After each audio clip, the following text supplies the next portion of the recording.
waa maxay monkeypox? Fayraskan dunida oo dhan ay hadal haysaa.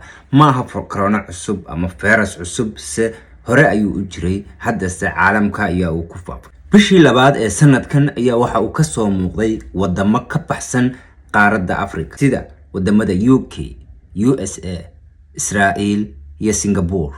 May 2022 wadamada UK, Belgium, Canada, Germany, Spain, USA, Portugal, Italy, France, Australia iyo wadanka Sweden ayaa laga diiwaan geliyay in ka badan 100 kiis oo xanuunkani ah.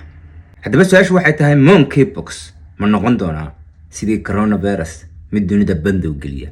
Kiiskii u horreeyay ee monkeypox ah waxaa la diiwaan geliyay sanadii 1970 wadanka DRC ama Democratic Republic of Congo. Kadibna waxa uu ku fiday wadamada Liberia, Sierra Leone, Ivory Coast, Benin, Cameroon, Gabon, Congo DRC, Central African Republic, South Sudan iyo Nigeria. Waxa uu xanuunkani keenaa muruqyo xanuun, madax xanuun, xumad, daal iyo waxyaabo la mid ah.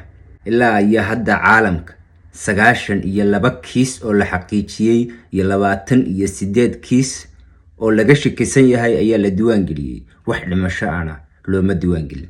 Fayraskani sida hay'adda caafimaadka adduunka xaqiijisay waa fayras lagu kala qaadi karo dhanka DNA-ga, isla markaasina aad ku qaadi kartid qofka xanuunkani qaba xidhiidh dhow oo aad la yeelatid, sida galmo aad la samaysid qof qaba xanuunkani.